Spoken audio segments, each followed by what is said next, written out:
We all know about meditation, prayer, and yoga. They've entered the global mainstream as ways to find peace, purpose, and connection. But what if I told you that the human quest for the sacred has produced practices far more varied, intense, and extraordinary than what's on your mindfulness app? Around the world, in quiet meeting houses on remote mountain peaks and in the heart of ancient forests, communities have developed profound and often little-known rituals to touch the divine, heal the soul, and understand their place in the cosmos. These aren't just historical curiosities, they are living traditions that offer radical perspectives on life, death, and consciousness itself. Today, we are leaving the well-trodden path to explore 10 of the most unique spiritual practices from around the world. These rituals challenge our assumptions, expand our definition of spirituality, and reveal the incredible depth of human ingenuity in the face of life's biggest mysteries. From rituals that use the sky as a cathedral to ceremonies where dance becomes a form of prayer, prepare to be amazed by the diversity of the human spirit.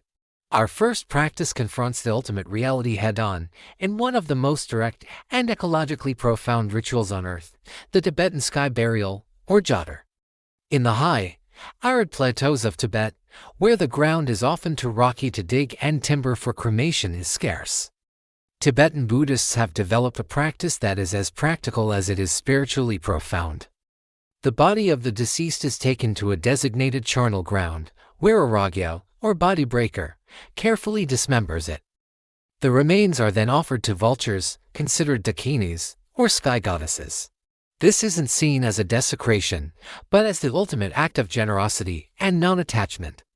The practice embodies core Buddhist tenets, the emptiness of the self, the impermanence of the material body, and the virtue of giving all that one has, even in death, to feed other living beings.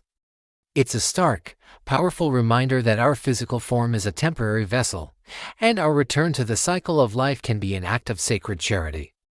The spiritual focus is entirely on the consciousness of the departed, freed from its earthly shell, while the body completes its natural purpose in the ecosystem. It's a practice that merges spirituality with a profound environmental ethic. Now, let's shift from a practice centered on death to one centered on silent, collective listening, the Quaker meeting for worship. Originating with the Religious Society of Friends in 17th century England, this practice is deceptively simple. Participants gather in a plain room and sit in silence together. There is no clergy, no preset liturgy, no ritual symbols. The silence is not empty, it is expectant. The core belief is that God, or the inner light, is present within every person. And in the gathered, focused silence, that divine presence can be felt and can speak. Anyone who feels moved by the Spirit may stand and share a brief message, or vocal ministry, with the group before the silence resumes. The power of this practice lies in its radical egalitarianism and deep communal introspection. It's a masterclass in listening to the divine, to one's own inner voice, and to the collective spirit of the group. In a world of constant noise and performance, the Quaker meeting offers a profound spirituality of stillness and shared, wordless communion, where revelation can come from anyone at any time. But only if the community is truly listening. For a practice of sacred movement, we turn to the Sema ceremony of the whirling dervishes, part of the Mevlevi order of Sufism in Turkey. Founded by the poet Rumi, this is not a performance, it is an active form of meditation and prayer known as dhikr, or remembrance of God. The dervish, clad in a white robe symbolizing the Yuz shroud and a tall felt hat representing the tombstone of the ego, begins to turn. The right hand is held palm up to receive grace from heaven, the left hand is turned palm down to convey that grace to the earth. As they whirl, they revolve around their own heart and around the sheikh in the center, representing the orbits of planets and electrons. The goal is to reach a state of mystical union, where the self is annihilated in the divine love. The spinning induces a trance state, quieting the mind and allowing the practitioner to become a conduit between heaven and earth. It's a breathtaking physical metaphor for the soul's journey, revolving around the divine center, shedding the ego, and becoming an instrument of cosmic love and grace through disciplined, ecstatic motion. From the ecstasy of spin, we go into the purifying heat of the Temascal. This ancient Mesoamerican sweat lodge ceremony, still practiced in Mexico and Central America, is a ritual of rebirth. A small, dome-shaped structure represents the womb of Mother Earth. Heated volcanic stones are placed in a central pit, and water infused with herbs is poured over them, creating intense, aromatic steam. Led by a guide, participants sit in darkness, singing, praying, and sharing intentions through multiple rounds or doors. The extreme heat is not a test of endurance, but a catalyst for physical, mental, and spiritual purification. It is meant to sweat out toxins and negative energies, to shed the old self in the symbolic darkness of the womb, and to emerge cleansed, renewed, and with clarity. The Temazcal connects participants deeply to the elements earth, fire, water, and air, and to ancestral wisdom, framing healing as a cyclical process of entering the darkness to be reborn into the light. Our next practice takes us into the heart of the Amazon rainforest for the dieta, a ritual often associated with the ceremonial use of plants like ayahuasca, but which is far more than just consuming a brew.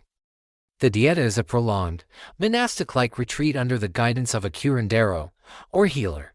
The participant isolates themselves in the jungle, adhering to a strict diet devoid of salt, sugar, spices, oil, and sexual activity. They regularly drink a prepared master plant teacher, like ayahuasca vine or the tree bark sangre de grotto. The purpose is not recreation, but to enter into a deep, apprenticing relationship with the spirit of the plant. The isolation and dietary restrictions are designed to sensitize the body and mind, making one more receptive to the subtle teachings and healing visions the plant offers. It's a profound spiritual technology for diagnosis, healing, and receiving guidance, based on the indigenous belief that intelligence and healing power reside in the natural world.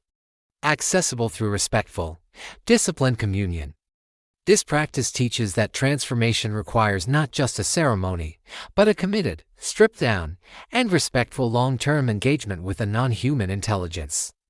Let's travel to Japan for the Shikoku pilgrimage, an 88-temple, 750-mile circuit around the island of Shikoku, tracing the path of the 9th-century Buddhist monk Kukai. Pilgrims, known as Henro, dress in white signifying purity and the death of the ego. They walk for weeks or months, visiting each temple to chant, pray, and receive stamps in their book. But the practice is far more than a checklist. The physical hardship of the walk, the blisters, the weather, the fatigue is an integral part of the spiritual process, a form of moving meditation that breaks down the ego and cultivates humility and gratitude. A key, lesser-known aspect is the concept of setai, the giving of alms to pilgrims by locals. This creates a beautiful, reciprocal spiritual economy. The pilgrim receives food, shelter, or small gifts as acts of merit for the giver, reinforcing interconnectedness. The pilgrimage is a microcosm of life, a long, arduous journey with moments of sublime beauty and kindness, undertaken not to arrive, but to be transformed by the path itself. From North America, we examine the Lakota Sioux Sun Dance, one of the most solemn and powerful indigenous ceremonies.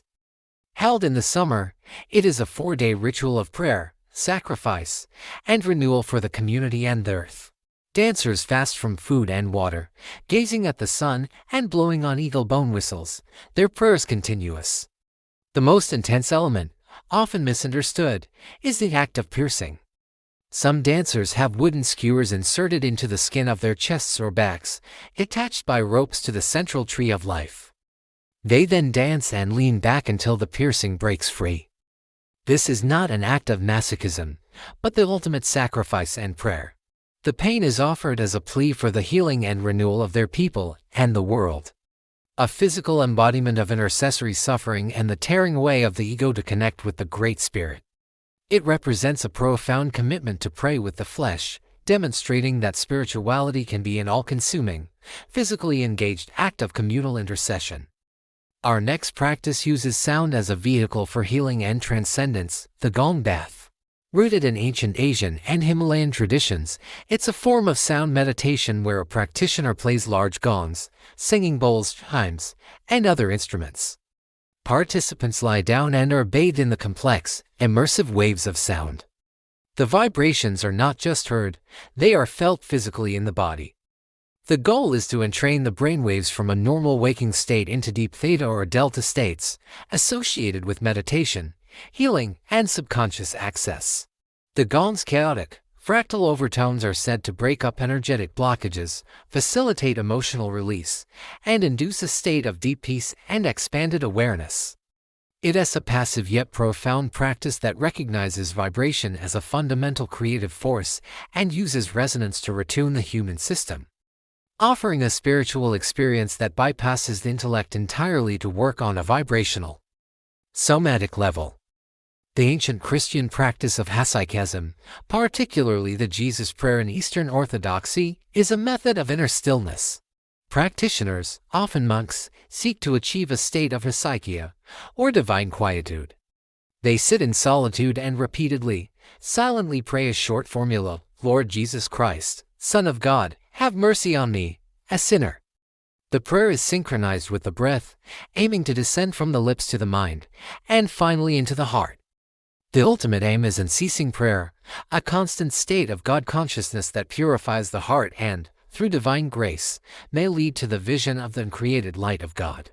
This is the Christian counterpart to mantra meditation, a fiercely disciplined path of interiority that seeks to make the presence of Christ an uninterrupted reality within the depths of the human soul.